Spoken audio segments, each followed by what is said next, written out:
Hello traders, we continue our educational content and I recommend to subscribe to our channel and click the bell because we are going to make a useful content about price action system. That is the best system for trading on any exchange. In this lesson we will talk about the Fibonacci, but first we have to understand what an impulse and a correction of the price is. We have already known how to define whether it is a bullish or bearish or sideways trend. Now let's see an impulse or a correction in a trend. Usually, an impulsive movement is quicker than a corrective movement. We pretend there is an uptrend. We see the price grows and then falls slowly. Then we have an impulse again. The price grows and then falls slowly. So this is an impulse and this is a corrective movement. This is an impulse and this is a corrective movement. It's important to say that it's not always obvious where we have an impulse and where the correction is. But in general, we can define if the price moves up and there is an uptrend, then an impulsive movement set this movement up. In the corrective movement, it's just a pullback after an impulse. Sometimes we can see clearly that an impulsive movement is quicker than a corrective one.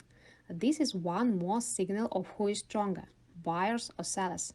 In this case, buyers are stronger, and in this case, sellers are stronger. So here the price falls quicker and rises slower. Again, it falls quicker and rises slower. This is an impulsive movement and this is a corrective movement. This is an impulsive movement and this is a corrective movement. We cannot enter a position while there is an impulse. So in a trend movement, we enter a position on a correction only. And we must clearly understand where we take this position, in which zone of this impulse. To do this, we need a Fibonacci Retracement tool. It looks like this. And we have three areas here: discount zone, equilibrium zone, and premium zone. Here is the same situation: discount zone, equilibrium zone, and premium zone. If we trade short, then in premium zone we have an optimal trade entry zone. It is a good zone to sell. They are these three red lines. If we trade long, then of course we want to buy cheaper and to sell more expensive. Thus we want to buy with a discount and optimal trade entry zone moves down. The important thing is that if you trade on high time frames, you can enter a position from the equilibrium zone. If you trade on lower time frames, you should enter a position from the optimal trade entry zone. To draw the Fibonacci correctly, we need to do it on the impulse only. If the price grows, we drag a Fibonacci tool from low to high, and an optimal trade entry zone will be below. If the price falls, we drag a Fibonacci tool from high to low, and an optimal trade entry zone will be above. If the price drops out an optimal trade entry zone and it goes to this zone or to this zone, then there is a high probability that the movement becomes weak. And there may not be a low low here, and there may not be a high high here. You should take it into account. You can enter a long position here as well if there is an additional confirmation for it.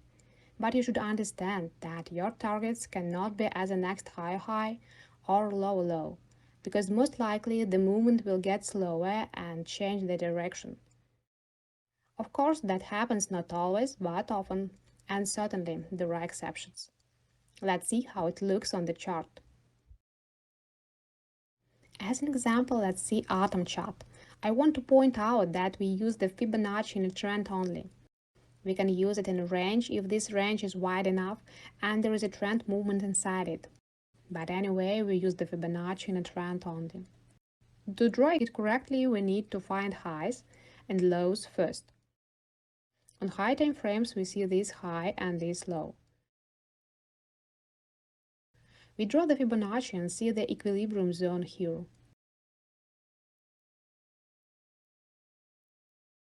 Even if we enter long positions in this trend movement on a lower time frame, we can do it till this zone.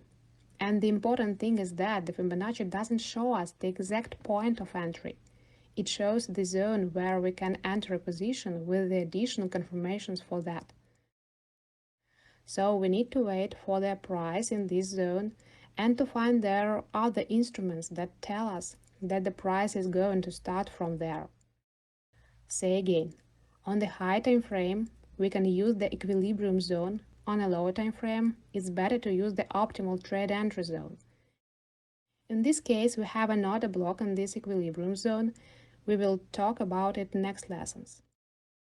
And the price has touched it and moves down. Now let's see the structure on a lower time frame, for example 1 hour time frame. We know approximately where the price can grow. Now we see the structure. Again, we point highs and lows first. Low, I take another color. High. It's clear that this is a lower low on a high time frame, and there are highs and lows on a lower time frame. Low, high, and so on. And in the same way, we draw the Fibonacci on the impulse. The price almost comes to the optimal trade entry zone. In this case, it pulls back from the zero point 0.5 Fibonacci level and makes a higher high. We've taken this position, then close it here and look for the next one. Again, we draw the Fibonacci. The price comes to the optimal trade entry zone and then moves up. Again, we draw the Fibonacci. The price comes to the optimal trade entry zone and then moves up, and so on. We draw the Fibonacci along the trend, thus understanding where we can enter a position from. And further, in next videos, I'll show you the exact zones where we can enter our positions. If we have a downtrend and we see there is a break of structure, the price moves down. All the same, we point high and low and draw the Fibonacci.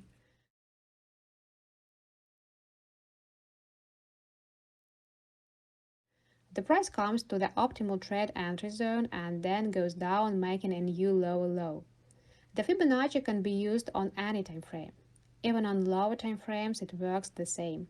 The only thing is that on higher time frames, we use 0.5 Fibonacci zone. On lower time frames, we use the optimal trade entry zone. There will be a rather safe position. Also, you have to understand that sometimes it's not obvious where the impulse or correction is. For example, here we know exactly this is an impulse and this is a correction. But here we have two impulses to different sides.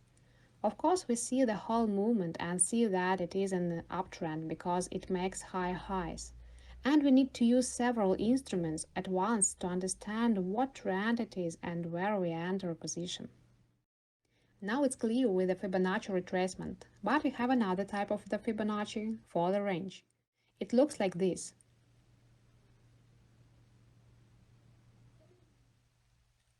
It doesn't matter how to draw it because only bounds and 0.5 Fibonacci level are interested for us. That's all. The important thing is to drag it correctly. Let's see how to do it on a chart. For example, at a 1 hour time frame. We have an uptrend. Here the price starts to move chaotically. We point the first high and the first low because the whole movement goes up, so we find the high first and then the low, and drag the Fibonacci for range. Everything else is deviations. We are interested in these bounds, and the price goes outside of these levels to take liquidity.